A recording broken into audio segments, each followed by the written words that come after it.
বছরের যুবক সমস্ত জুলুমকে উৎখাত করার জন্য লড়াই করবে।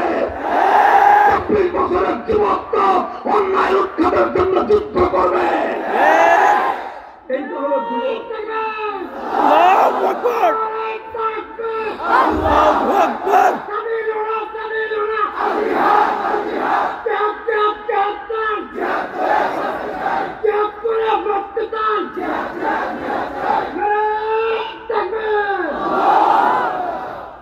এইভাবে তারা 24 বছর পর্যন্ত জাতির সঙ্গে বিশ্বাসঘাতকতা করেছে, 24 বছর পর্যন্ত গাদ্দারি করেছে।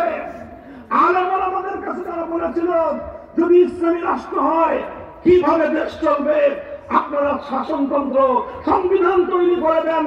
সমস্ত ওলামায়ে কেরাম ঐক্যবদ্ধ হয়ে, সমস্ত মাযহাবের ওলামায়ে কেরাম ঐক্যবদ্ধ হয়ে, দেওবন্দের ওলামায়ে কেরাম, বেরলভী ওলামায়ে কেরাম, আহলে হাদিস ওলামায়ে কেরাম, লামাযহাবী ওলামায়ে কেরাম, সমস্ত ভেদাভেদ ভুলে গিয়ে সমস্ত আলেমরা ঐক্যবদ্ধ হয়ে কিভাবে একটা দেশ আল কোরআন অনুযায়ী একবিংশ শতাব্দীতে চলতে পারে তার সুন্দর রূপরেখা তৈরি করে তার রাষ্ট্রের সামনে উপহার দিয়েছিলেন। কিন্তু পশ্চিম পাকিস্তানি শাসক গোষ্ঠী এরা গাদ্দার, এরা বিশ্বাসঘাতকতা করেছে জাতির সঙ্গে বারবার।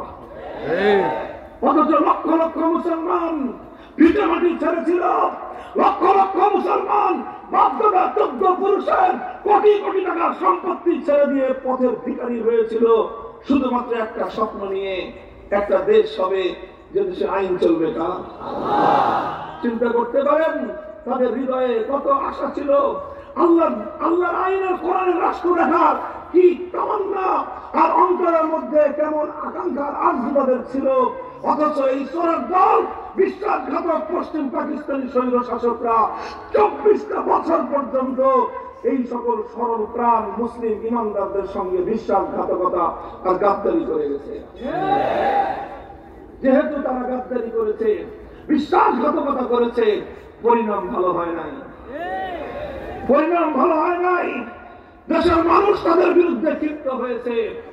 এই সময় 1970 সালে এই বাংলাদেশ জুড়ে একজন নেতা, বিরাট নেতার আবির্ভাব ঘটল, যিনি 47 সালে এই দেশের মানুষকে বলেছিলেন যে মুসলমানদের জন্য আলাদা রাষ্ট্র গঠন করি।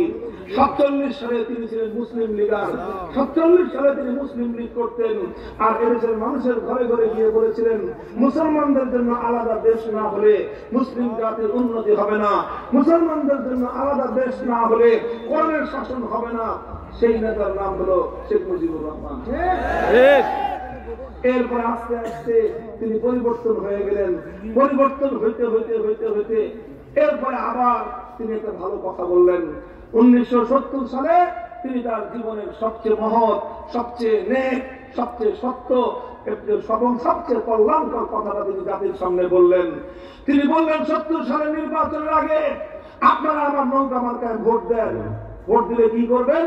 তিনি জাতির সঙ্গে ওয়াদা করলেন, আমরা পাস করতে পারলে, আমরা সরকারে যেতে পারলে কোরআন সুন্নাহ বিরোধী কোন আইন করব না। এটা 1970 সালে আওয়ামী লীগের নির্বাচনী ইশতেহার ছিল। এটা 1970 সালে শেখ মুজিবুর রহমান সাহেবের নির্বাচনী অঙ্গীকার ছিল জাতির সাথে।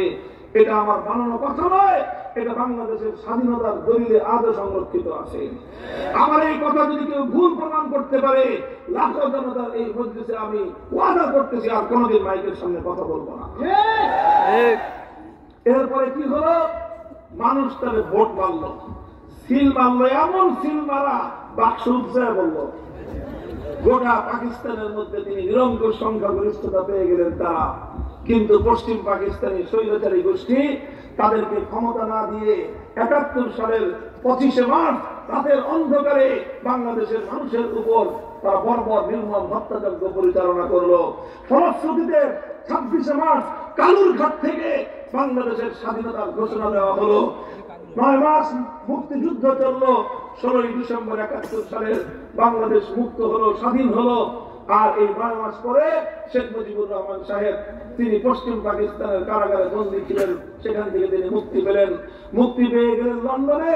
আর এই সময় তার সঙ্গে যোগাযোগ হলো ভারতের প্রধানমন্ত্রী শ্রীমতী ইন্দিরা গান্ধীর। ইন্দিরা গান্ধী তখন তাকে বলে দিল, বাংলাদেশে যাওয়ার সময় আমার কাছ থেকে একটা চিরকুট নিয়ে যাবা। তিনি একটা চিরকুটের মধ্যে কয়েকটা পয়েন্ট লিখে দিলেন। সেই পয়েন্টের মূল কথা হলো এই, তুমি বাংলাদেশে যাও, এমন একটা সংবিধান দিবা যেই সংবিধানটা হবে ভারতের দালালির সংবিধান। সেই সংবিধানের মূলনীতি হবে ভারতের সংবিধানের মূলনীতি। ভারতীয় সংবিধানের মৌল 4 নীতি: জাতীয়তাবাদ, ধর্মনিরপেক্ষতাবাদ, গণতন্ত্র এবং সমাজতন্ত্রের 4 মূলনীতিকে ভিত্তি করে শেখ শ্রীমতী ইন্দিরা গান্ধীর নির্দেশে শেখ মুজিবুর রহমান সাহেব 72 সালে এসে বাংলাদেশের মুসলমানদেরকে একটা সংবিধান দিলেন। আর ওই সংবিধানের আলোকে আল্লাহর কোরআনের আইন বাস্তবায়ন হবে তো দূরের কথা, আল্লাহর কোরআনের আইন বাস্তবায়ন করবার পথ চিরতরে তিনি বন্ধ করে দিলেন। অথচ 70-এর নির্বাচনের আগে জাতির সঙ্গে তিনি ওয়াদা করেছিলেন, পাশ করতে পারলে কোরআন সুন্নাহ বিরোধী কোন আইন করবেন না। 72 সালের সংবিধান তৈরি করে তিনি আইন করলেন, এ দেশে ইসলাম কায়েম করবার জন্য কোন রাজনৈতিক দল গঠন করা যাবে না। তিনি ইসলামকে নিষিদ্ধ করলেন।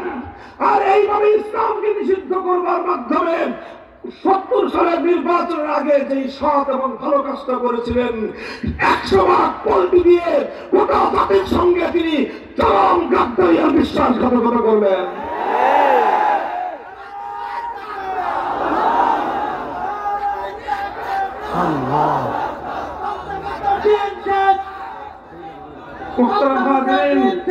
কোন ব্যক্তির বিরুদ্ধে সমালোচনা করা আমার উদ্দেশ্য নয়, শুধুমাত্র ইতিহাসটুকু বলে দেওয়া আমার উদ্দেশ্য। যে যেটা ভালো করেছেন ভালোটার প্রশংসা করি, খারাপ যেটার জন্য গোটা জাতিকে খেসারত দিতে হয়েছে সেটার সমালোচনা করা আমার ইমানি দায়িত্ব। 72-এর সেই সংবিধানের কারণে আজ স্বাধীনতার 50 বছর পর পর্যন্ত বাংলাদেশের কোন মুসলমান পাক্কা ইমান নিয়ে এদেশে বসবাস করবার সুযোগ নাই। বলবেন কেমনে সুযোগ নাই?